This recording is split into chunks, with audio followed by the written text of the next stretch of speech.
Listen.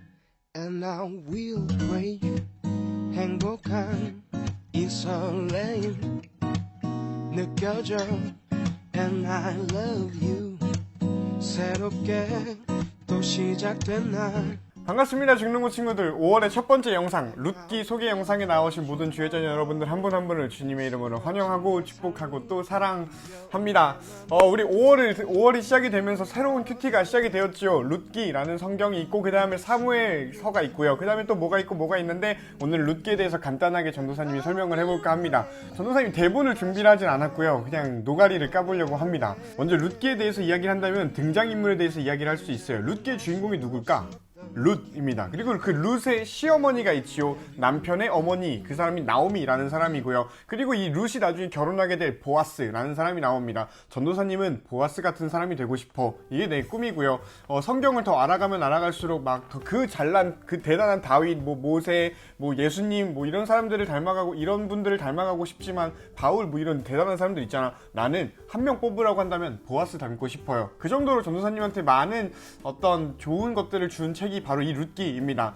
어쨌든 다시 이 등장인물로 돌아왔어요. 이 모압 여인 룻이라고 하지요. 룻은 모압이라는 동네 사람이었어. 그래서 이스라엘의 바깥지역, 이스라엘에게 있어서는 이방인이었던 것이지요. 그런 의미에서 룻기는 참 의미가 있습니다. 이방인 여성인 룻이 이 룻기의 주인공이다라는 것이기 때문이에요. 이 룻기는 이방 여성이었던 룻이 시어머니 나오미를 따라서 이스라엘에 거주하면서 생긴 에피소드를 다루고 있는 게 룻기이고요. 그 안에서 일어난 일들과 이 보아스와의 러브스토리 이게 있고요. 그러고 나서 마지막에 엔딩이 어떻게 나냐면은 이 보아스랑 룻이 결혼을 합니다. 결국엔 결혼을 해서 오벳을 낳고요. 그 오벳이 이새를 낳고요. 이새 어디서 많이 들어봤죠? 이새가 다윗을 낳습니다. 그래서 이 다윗, 이 왕이 태어난 고조 할아버지, 고조 할머니가 룻과 보아스가 되는 것이지요. 이거 되게 신기한 지점입니다. 이스라엘은 뭔가 한민족일 것 같은데 이 어떤 아브라함의 자손 이렇게 해가지고 그 계보가 유대인이어야만 할 것 같은데 모압 여인 곧 외국인인 룻을 통해서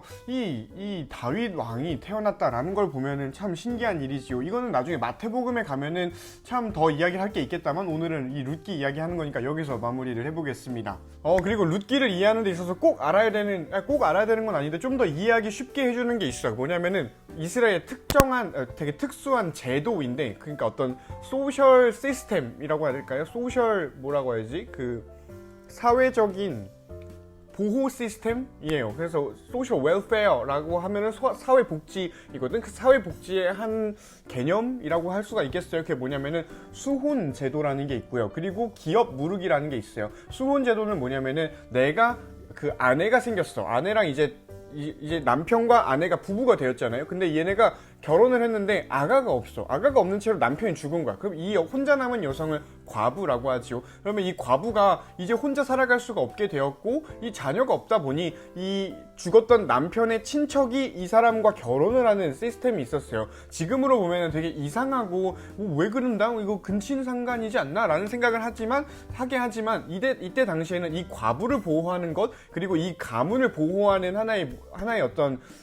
최소한의 보호 사회복지였다라고 해요. 그래서 하나님께서도 이런 시스템을 주셨다라고 하지요. 그리고 또 뭐가 있냐면 기업 무르기가 있었지요. 기업 무르기는 뭐냐면은 이 이스라엘은 나할라라고 해가지고 이 사람들이 가진 땅의 개념이 우리가 가진 땅의 개념은 달랐어요. 우리는 땅을 사고 팔 수 있잖아. 그래서 땅 부자 뭐 이런 이야기가 있죠. 그런데 이 이스라엘은 나할라 하나님께로부터 받은 땅인 거야. 그래서 이 땅은 누구에게 사고 파는 게 아니야. 주인이 하나님이기 때문이지요. 그래서 하나님께로부터 우리 가문이 받은 이 땅을 유지하고 가지고 있어야 되는 게 이스라엘의 기본적인 땅에 대한 개념이었어요. 그런데 너무 가난하면 이 땅을 팔게 되는 경우가 생기는 거야. 그랬을 때 이 땅을 팔았으면은 가장 가까운 친척이 와서 그거를 물러야 됐어요. 그러니까 무효로 만들어야 되는 거야. 그러니 가장 가까운 친척이 와서 그거를 다시 사오는 게 그러니 이스라엘에게 그 하나님에게 받은 이 땅이 다른 가문에게 넘어갔을 때 어쩔 수 없으면 어쩔 수 없어. 그런데 빠른 시일 내에 와서 이거를 가장 가까운 친척이 다시 되사와야 하는, 그래서 이 땅을 다시 우리 가문에게 가지게 하는 것이 기업 무르기라는 제도였어요. 조금 어렵지? 그런데 이 두 가지 수혼 제도와 기업 무르기 제도가 합쳐진 상황이 이 사사기의 룻기 상황이었어. 사사 시대에 있는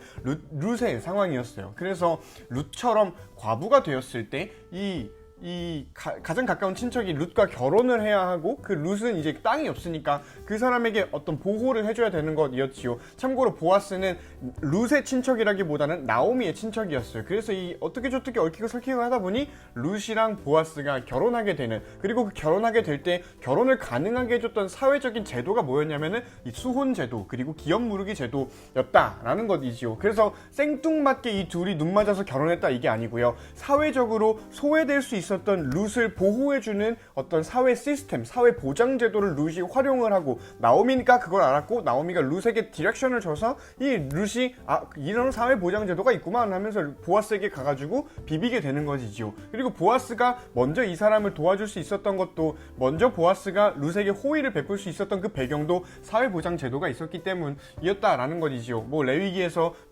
그 벼의 한 귀퉁이는 추수할 때 걷지 말아라, 가난한 사람들을 위한 거다, 땅에 떨어진 거 줍지 말아라, 가난한 사람들 위한 거다 라는 맥락이, 이런 맥락에 대한 순종을 보아스가 했기 때문에 룻이 그 호의를 받을 수 있었던 것이 있습니다. 자세한 거는 우리가 본문을 보면서 이야기를 할 수가 있겠다 싶고요. 전도사님이 룻기에 대해서 이야기를 하고 싶은 게 또 뭐가 있냐면은, 룻기는 1장부터 4장까지 1, 2, 3, 4장으로 이루어진 책이에요. 그래서 아주 짧고 아주 전개 속도가 빠른 책입니다. 그래서 뭐 한 구절을 가지고 이야기할 수 있는 것도 분명히 있겠다만, 이걸 통틀어서 전도사님이 여러 분이랑 나누고 싶은 게 있어요. 그게 뭐냐면은, 룻기에는 기적이 등장하질 않아.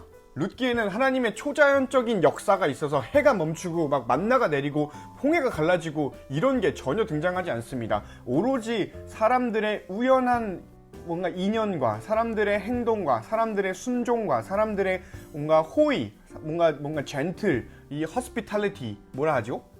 환영해주고 환대해주고 사랑해주고 보듬어주고 보살펴주고 돌보아주고 보호해주는 이런 거를 통해서 하나님의 역사가, 하나님의 은혜가, 하나님의 뜻이 드러나는 게 이 룻기의 아주 분명한 특징이라고 전도사님은 생각을 해요. 물론 하나님께서 일하시는 거지. 그런데 그 하나님께서 일하시고 하나님의 은혜와 하나님의 뜻이 세상 가운데 룻이 경험하게 되는 그 통로가 뭐냐면 보아스고요. 이 이스라엘의 한 공동체를 통해서 보아스가 룻이 그거를 경험을 하게 되는 것, 이게 룻기의 아주 두드러지는 특징입니다. 하나님의 기적이 하나도 등장하지 않는데 하나님의 은혜를 다 경험하게 되는 것, 이런 맥락에서 전도사님은 우리가 기적을 바라지 않는 신앙이라고 하는 것은 룻 같은 경험을 하는 거겠다. 그러니 보아스처럼 살아야지 룻 같은 경험을 해줄 수 있겠다. 이게 뉘앙스가 좀 이상하네요.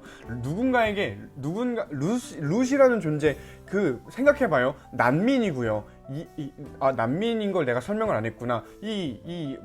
읽어보면 됩니다. 이 기근 때문에 모압으로 갔다가요, 이 모압에서 다시 이렇게 그 남편들이 다 죽고 막 이렇게 해가지고 되게 구슬픈 사연을 가지고 갈 데가 없으니 우리 고향으로라도 돌아가자 해가지고 돌아온 게 룻과 나오미였습니다. 난민이지요. 난민인데 여성이야. 심지어 외국인이야. 외국인 노동자 여성 난민, 이거는 진짜 박살난 상황입니다. 그런데 이런 사람이 소망을 품을 수 있고 보호를 받을 수 있었던 유일한 이유, 사람들의 호의였어요.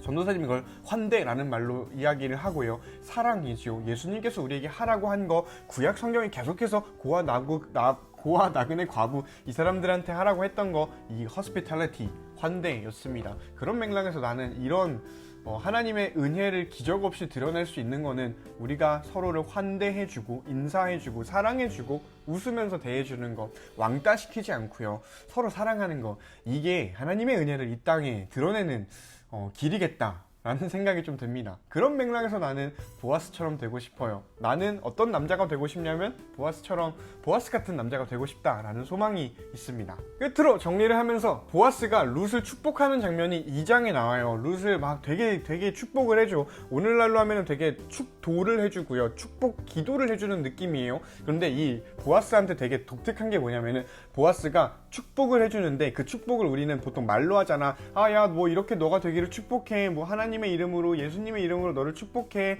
너를 사랑해. 뭐 기도할게. 이런 이야기를 하잖아. 근데 이 보아스는 이렇게 말로 한 거에서 끝나지가 않더라라는 거예요. 끝나지 않고 실제적인 도움들을, 보호들을 이 룻에게 해주더라라는 거예요. 뭔가 너가 잘 되길 축복해 라고 말로 했으면 거기서 끝나지 않고 정말 그 사람이 잘 될 수 있도록 무언가를 조치를 해주는 거, 이게 보아스가 보여준 축복이다 라고는 게 나는 좀 눈길이 많이 갔어. 그래서 우리가 말로만 사랑하지 않는 사람들 됐으면 좋겠어요. 요한 1서를 보면은 형제들이 말로만 사랑하면 그거 구라다 라는 이야기가 있거든. 그러니 우리가 정말로 사랑한다면, 정말로 우리가 서로를 축복한다면 우리가 보아스처럼, 꼭 보아스가 아닌 것도 있겠지요. 뭐 우리가 알고 있는 누군가처럼, 되게 존경하는 누군가처럼, 난 모르겠다.